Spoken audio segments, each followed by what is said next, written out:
So, guys, I'm recording this to let you guys know that the 8th episode of Podcast About Nada, even though you're viewing this on YouTube, I'm sorry that I do not have a visual for it. I only have the audio for it. I'm sorry. I was trying something new with my visuals out, and it didn't exactly quite work out, but... So, here goes the new episode about Nada, the one about gym and resolutions.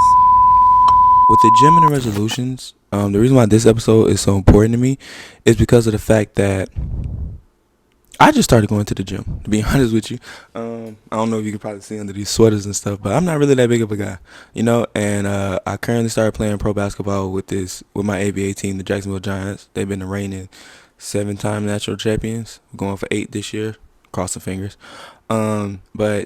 So when I started playing with them, luckily I got blessed with a free membership to a local gym named Bailey's. So I started going there, and I really didn't realize how beneficial the gym was. For me personally, it helped boost my energy levels. It helped boost my mental progress I was going through, like the mental locks. I went to the gym and threw a couple weights around, and just miraculously my brain opened up, and that type of aspect is something that you can't really chime in on, but it's very particular to a certain location, if that made sense. So when I go to the gym probably when I have problems or when I'm stressed or when I need to work out, but it also alleviates all that. It alleviates all the stress because you get to throw weights, you get to be around all the masculinity, I don't know. But be some females in there. That's one thing that shocked me about the gym, was how many females actually were in the gym. And stronger than me, because they for sure was doing stuff, and I was like,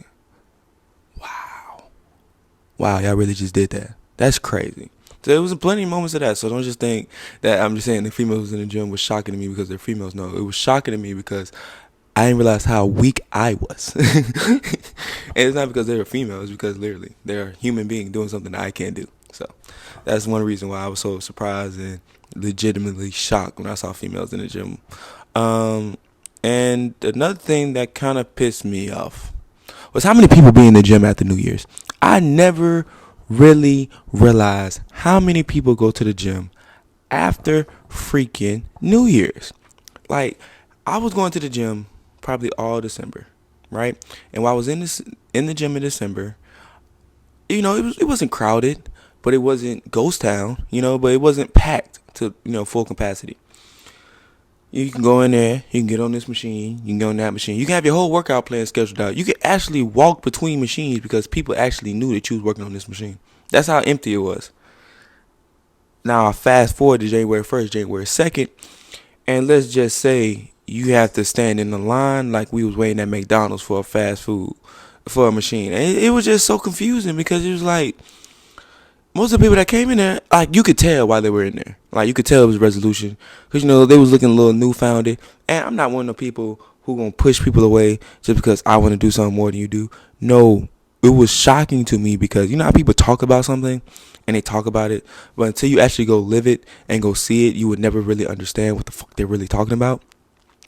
That's where I'm at. That's where I was at with it. I never really knew exactly how bad and how packed the gym got, because you can look on TikTok and you can look on YouTube, Instagram, whoop, all that all day long, and you can see all these videos and clips of people saying that, hey man, on January 1st the gym gets crowded. But until you actually be in there and seeing that the gym gets weird, you have to be in there. I'm not even calling myself a true gym head or true weight head, but I am somebody who went to the gym before January 1st and after January 1st. And I can legit tell you it's definitely a difference of the group of people that come in there and the amount of people that actually come inside the gym.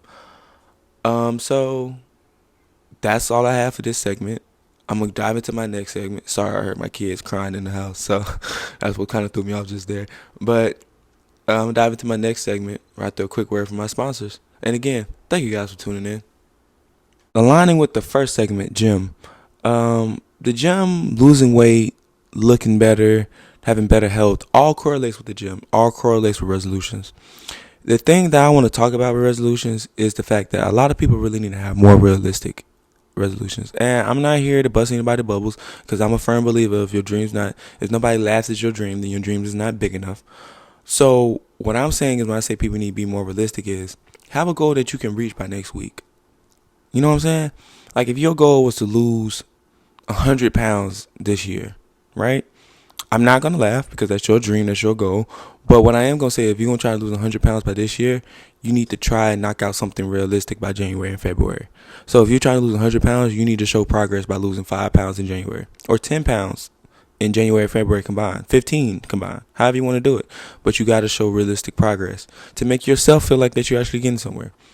Because we can all kid ourselves not. Even my YouTube channel, I'll give you an example. YouTube is one of my resolutions.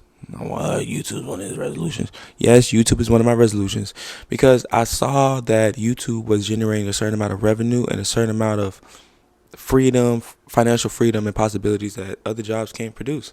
And I'm not doing anything but just talking to you guys and making content.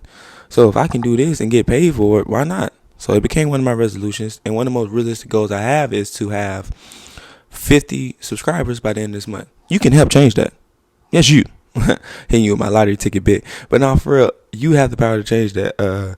I'm trying to get 50 subscribers by the end of January. The reason why is because that's my realistic goal. Because my plan is to have 1,000 subscribers by the end of this year and actually start getting paid for making YouTube videos. So for that to happen, I had to realize and start practicing and start getting many gains and many wins and many battle wins. And you're going to experience some losses in between this. But with y'all resolutions, I heard on Twitter that this young lady said that she wanted to make $1 million this year. But somebody asked her in the comments, what do you do for a living? She says, oh, I go to work at McDonald's. Everybody was like, you don't got no other job, no side hustle we can support? You know what I'm saying? Like people were trying to support her dream to get to $1 million, but you didn't have no way to do it. Like you have a end goal, but you don't have no progress or no route to get there. There's no realistic small goals to get to your big goal at the end. So if you want to have $1 million by the end of this year, go ahead. Be Elon Musk, Jeff Bezos, be whoever you want to be by the end of this year. But just have a realistic goal to get there. Like let's start breaking down our goals so that we can start feeling better about these. Like let's start actually winning the battles and let's start winning the battles and winning the war.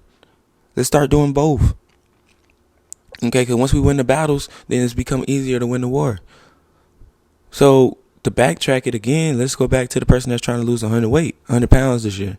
If they want you to lose 15 pounds in the first 2 months, you don't think they're going to keep going? Because that's a battle they won. And it shows that they might have a chance to win the war.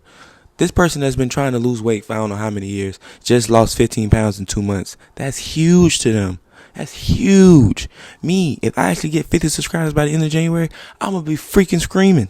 Why? Because that's huge to me. That's something that I didn't actually see coming. I'm hoping and I'm praying for it. But for it to actually see come to fruition, that would be something great because it's a realistic goal for me. And that's all I have to say about resolutions. Because I want the people that support you in whatever you're doing. Right? I just always want people to be realistic with themselves so that we can be realistic with you as well, giving you criticism. Because if you have a dream that I want to get YouTube subscribers, right? We'll start with me. I don't want to talk about anybody else. We'll talk with me. That I want to get 50 YouTube subscribers, right? I'm already at 23, so that means I have to get 27. So that means if one of my friends, associates, homeboys, business partners ever came up to me and said, hey, we got to change this, we got to change that. And I ask them, why are you telling me this? And they say, oh, I'm helping you to reach your goal. Then I have to understand that. And it's realistic advice for me to help me reach my realistic goal. Okay? So for your resolution, let's start off with making realistic goals. Let's have a realistic community around us to help us. And let's keep going. Let's win the battle so we can have progress in winning the war. Okay? Let's do this together, guys. All right, on my next segment, for the third segment, you guys know what's coming up. It's the mental health segment. All right? So let's dive into that. And then you're going to want to have a blessed day. And for my last segment of the day, which is my mental health segment, I want to dive into, because this is a little tough one for me. I want to dive into being realistic. And sometimes being realistic means that you have to tell yourself things up front that you probably didn't even think was real. Because I found out that being real is one of the hardest things that any human in this world can be. Because you have to realize your faults. You have to realize where you fell short at. You have to realize where you're great at. You have to realize what you're not great at. There's things you have to admit to yourself that most people aren't okay with admitting to themselves at first. So being real is not necessarily loyalty. Being real is not going to jail for somebody else that's not doing nothing. No, that's not what I mean by being real. What I mean by being real is being you. I met a bunch of people in this world that are 100% them. You know what I'm saying?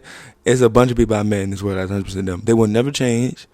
They lost friends, they gained friends, they went through battles, lost battles, but they stayed them 100% of the time. They never did no sucker shit, never did no ratchet hoe shit, none of that. You know what I'm saying? Excuse my language for anybody that's watching this with a child, but never did none of that.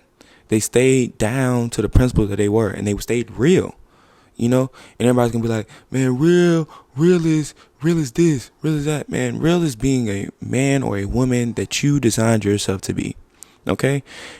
Being real is being real to yourself. Knowing that at the end of the day, when you lay down in your own bed and you realize and you look back on your actions, are you okay with your actions? Regardless, if I am, your mom am, your dad am, your sister is, your brother is, your uncle, auntie, grandma, Uncle Bill, Uncle Ray, whoever it is, are you happy with your actions? Reason why I ask that is because if you're not happy with your own actions, how you expect somebody else to be? How you expect somebody else to be real with you if you can't be real with yourself? How you expect me to want to tell you anything about yourself if I feel like you're not being real about the thing that you're doing? So we have to start there. Everybody has to start somewhere. Let's start with ourselves.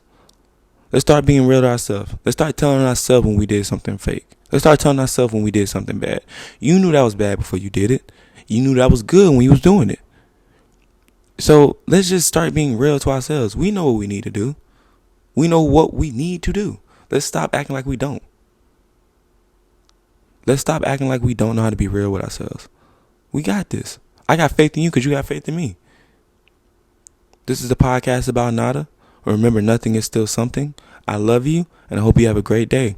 And remember, ULM Productions, we're always going to give you real and authentic content. Thank you. Have a great day.